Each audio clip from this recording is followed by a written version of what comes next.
If they're in the land, they'll be servants to the other Edenic people there.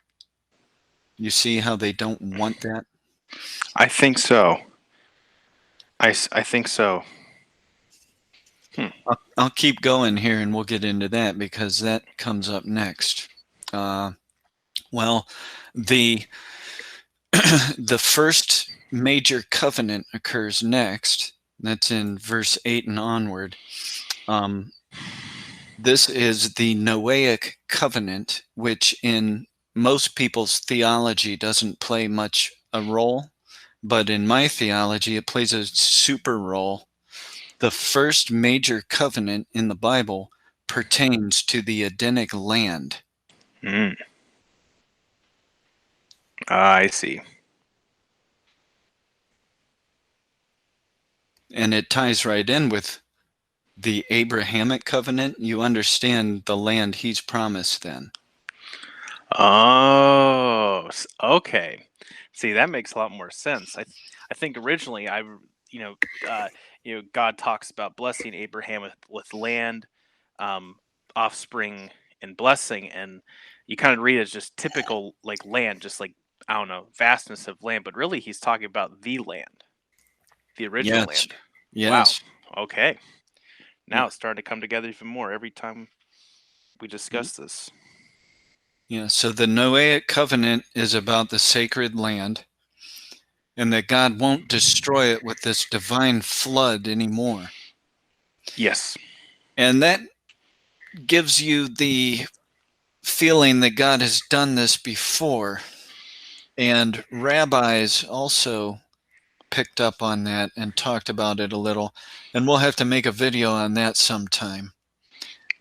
And, but apparently, God has cleansed the sacred area from time to time to start again. That's the idea.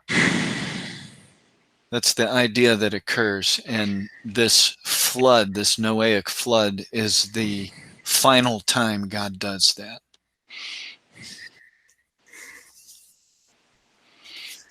So, and that, were you going to say something?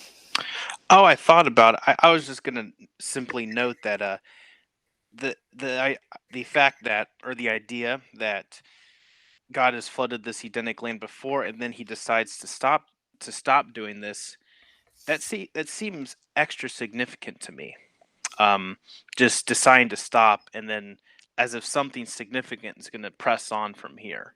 You know, Yeah. as if something new is going to come up in a certain way.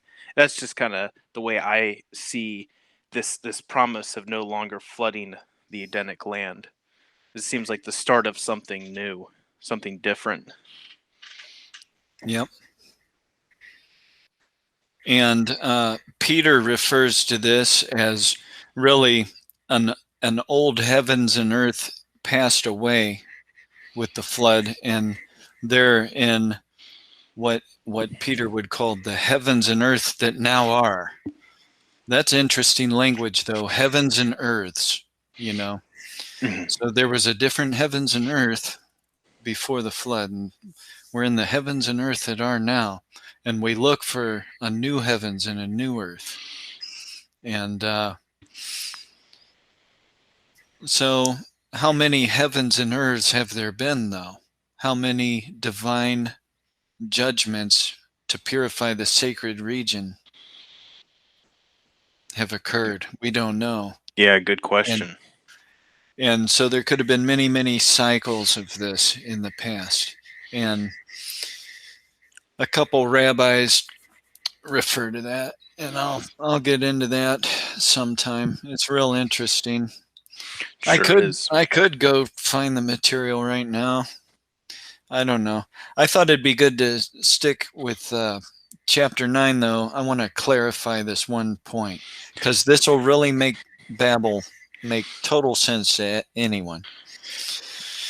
Sounds good to Um, me. We could talk about that another time, and then we can even tie in a little bit of like the large amount of time that could pass with that too, and kind of start identifying the fossil record and the age of the Earth and stuff like that too.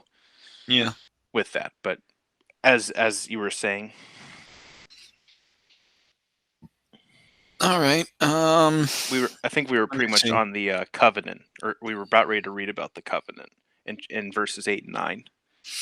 Yeah, the covenant then goes like from verse 8 to 17. And I don't know if I need to get into any detail in it right now. God sets a bow in the cloud as a sign of the covenant. Now, some people have assumed this is the first rainbow, but there's just no reason to think that. Interesting. So God will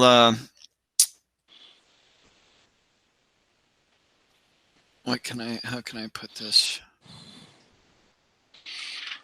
I don't know. Think about how to phrase. There's other examples like this. For example, circumcision. When God had Abraham to get circumcised, that's not the first time circumcision ever happened.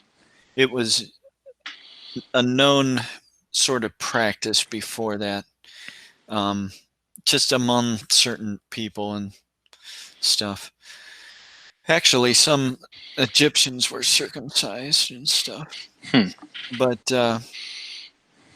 that wasn't unique, but God decided he would use this item as a token of a covenant.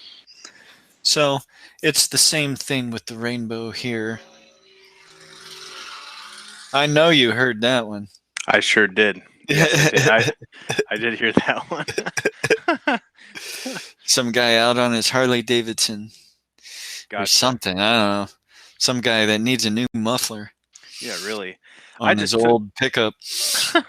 really. Yeah, I definitely heard that one. I took a super quick look at bow in like Blue Letter Bible, and it is kind of unclear what it really means. Not to change the subject or anything, but it refers to, like, bow the knee, bowl, cup, spring, bow down, Mm-hmm. bow, art. I mean, I suppose. Oh, anyways, I just it's quite interesting that It's probably referring to the crescent shape of the rainbow, could be. Yeah. So, but if he sets his bow in the cloud, I'm sure it means a rainbow. I don't know. I've never seen any scholars maybe question that. I should look at that. I don't know. Hmm. But that's just one thing that you might run into with the unearthed creationists. They'll say there were no rainbows, or something like that. I don't Sure. know. They think there weren't rainbows before this. So I don't know. It's just one of those little assumptions people have that there's no reason to have it.